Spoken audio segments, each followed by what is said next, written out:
Crispy and crunchy, packed with vegetables and delicious flavors, this is how I make rice paper rolls. Hello folks, and welcome back to another episode of What Wednesdays. It's Cher here at School of Wok. So, spring rolls, well, effectively kind of spring rolls, except we're going to make them with some rice paper. We are going to just saute these off. So lots of different vegetables that I just prepped earlier. I've got some carrots that are kind of shredded finely, followed by some cabbage. And then of course you've got to get some little bit of aromatics in there just to make it, you know, a little bit more exciting. Some ginger, some spring onions, and of course just a couple of cloves of garlic, just for a little bit of that garlicky kick. Pan is just heating up nicely.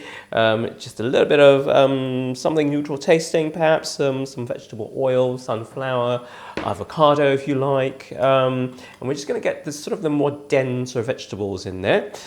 Carrots and cabbage can go in. Make sure your pan's nice and hot.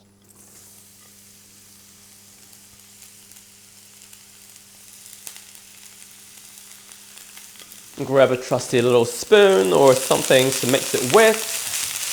We're just going to go with a really quick saute here. So we want to actually retain a little bit of that crunch and texture to the vegetables. So make sure, get your pan hot before you get your vegetables in, and we're just going to go to a really quick flash fry, okay? And the moment you start noticing that your vegetables have got a little bit of that curling upwards and a little bit of that softening, when going with some shiitake mushrooms, so just kind of shred it by hand, really, super easy. Those can go in.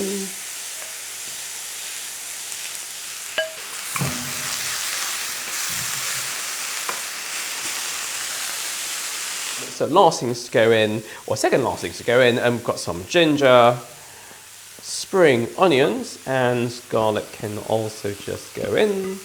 And then just a quick last mix. I mean, essentially, you don't want to overcook this mixture. You still want a little bit of that fresh, lovely fresh taste of that garlic and ginger running through the mixture. And then we're just going to get some more seasoning in there, and that's going to be either salt, or you can also add some light soy sauce, so that can go in for a bit of that lovely umami and savouriness. And some sesame oil as well. Once the sesame oil is in, you just want to give it a quick toss and a quick stir. Take it off of the heat because you don't want to cook out that sesame oil. And we're just going to let this mixture cool down before we go on to the next step. Rice paper for rice dumpling rolls. So rice paper, Vietnamese style, get a nice single sheet like that. They do need hydrating.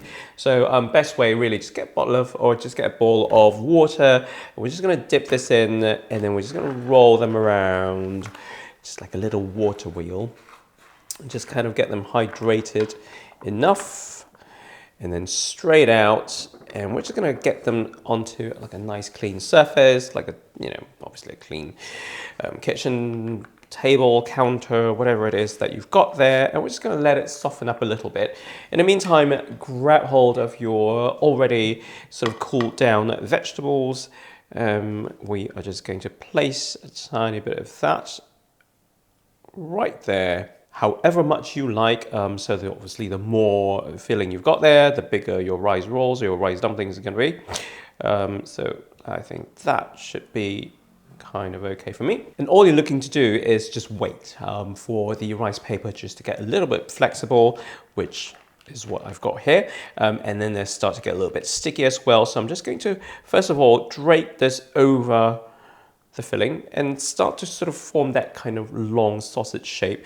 Important thing is to really try to tuck this in well, and by tucking it in you start to get that shape going. I'm just going to roll this up a little bit. Now next up, we're just going to fold the sides in, so in from, well, whichever side you like to go with first. So that comes in, and then the other side also comes back in to the middle, just like that. And then all you've got to do left is just kind of roll away from you, and Bob's your uncle. Got a little tiny, winny, little cutesy little roll right here. And then you just carry on making as many as you like. And just a little tip for you as well, I've oiled the plate a little bit with some vegetable oil. It just kind of stops the rolls or the dumplings from sticking to the plate. Just might be useful because you do need to get it off of the plate later on, okay? Alrighty, so time to get these little babies pan fried. We've got some oil in this little bottle. I'm just gonna get that into a pan. Preferably a non-stick or something that you're fairly sure it's not going to stick. Bit of oil in there, like I said. And then we are just going to get these babies in. So be really careful when you're kind of prying them off of the plate. Make sure they're not broken up. And we're just going to lower them carefully into these pans. I'm just going to test a couple of them kind of just very, very carefully. Try and see if I can flip or turn them over. Oh yes, they're moving, so that's good. So I'm just going to turn them over and, oh, look at that. Lovely, nice crispiness to them. I'm going to try and get all of them turned over. Right, so these have had quite a few good minutes now, just kind of pan frying. I have rotated them, I have been rotating them, just kind of get a nice even color all the way through and around all the sides of these rolls. Just going to show you what they look like. So nice crispy outside, and that's just going to add a little bit of that lovely crunch as well, which is always welcome with these rolls. They look great. So we are just going to then make a really quick dipping sauce, and then with the dipping sauce, super easy. It doesn't have to be complicated, but it does need a little bit of flavor. So we are going to just get in there. I've got here some light soy sauce, obviously for umami and salt.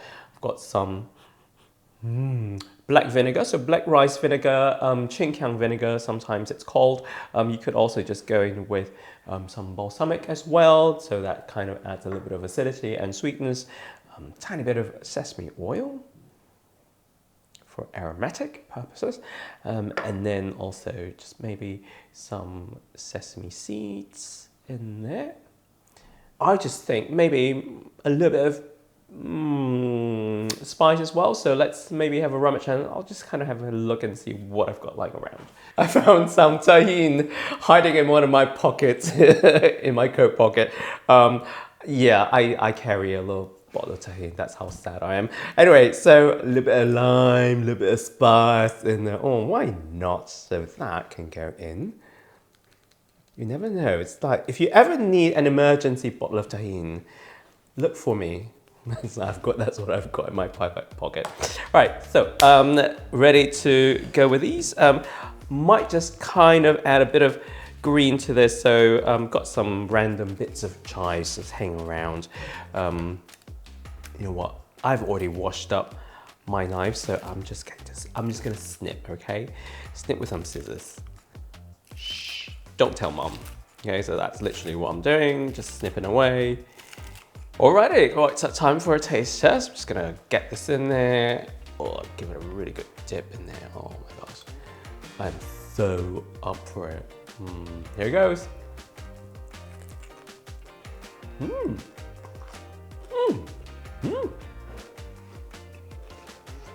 Oh, hot. Well, that's it for this week's video. I hope you really enjoyed this recipe. Do leave a comment down below as well whether you think tahini is worth it or not, or what's your preferred spice of choice. And until the next time, we'll see you soon. Bye-bye.